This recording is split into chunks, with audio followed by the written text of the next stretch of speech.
Thanks so much for your time today. It's a pleasure to meet you. The first Smurf movie was you knew it would be a success, but it was a smash. Were you ever expecting it to be so popular?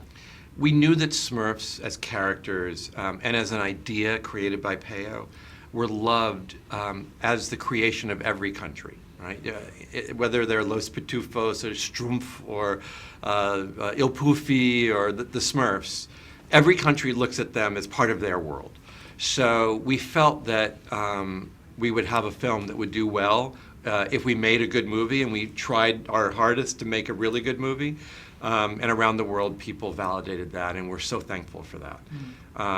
We also set out, if we were successful in the first movie, to make a second movie that would answer the biggest question that people always ask: why one female? And ultimately, that's what this film has done.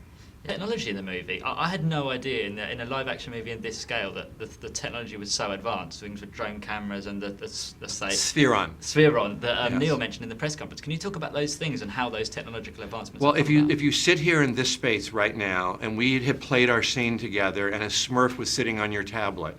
When we finished that scene, the Spheron would come in, would sit in the middle of the room, and it would photograph everything around this room. So it would know that there was a light there, a light here, a light over there, a light on the ceiling. It would catch where every shadow is on your body and on mine, so that when that Smurf is on your tablet, the animator doesn't have to wonder, do I put a shadow here? Do I have a hard light here? They would see from where everything is lit, there would be a computer model that actually lit the character as they're drawing the character. Wow. So it's this amazing piece of technology that was ultimately developed for a space shuttle program. Wow. To photograph the inside of the big rockets to make sure there were no pinpricks or any openings in the space shuttle. So the light sources. You must be amazed by this stuff. We are. When you make your animated film or your live-action film with the animated characters, and people bring in this stuff.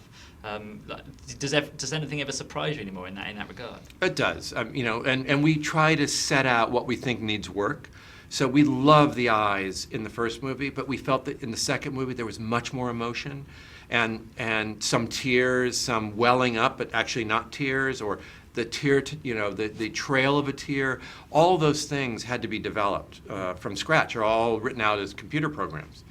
So we worked very hard with Sony ImageWorks to get the eyes, the irises, to have three-dimensional depth, so that when the two characters are looking at each other, you feel like you're looking at a live character rather than a piece of animation. Again, in our movies, we never want the Smurfs to seem like they're animated. We only want them to feel like you can hold them in your hand and touch them and have a friendship with them, a relationship with them. So we worked very hard on the eyes, on the tears, the tear ducts, and the tracks of tears. Cool. And the locations in the movie, as we've seen, you've shot in some amazing places in Paris that I've no idea how you got into. What were the challenges there, and was it quite easy, or was it a difficult thing with the Smurfs being such a popular thing in that area? Well, we had Raphael, our producer in Paris, was also the producer of Midnight in Paris, and is French himself. So he helped us get incredible locations throughout that. We all worked hard on that, but he and his group were sensational. It also helps that the Smurfs are a French language-based property and loved in Paris and loved throughout France. So that where other films weren't allowed to shoot in certain places, the Strumpf were welcomed with open arms.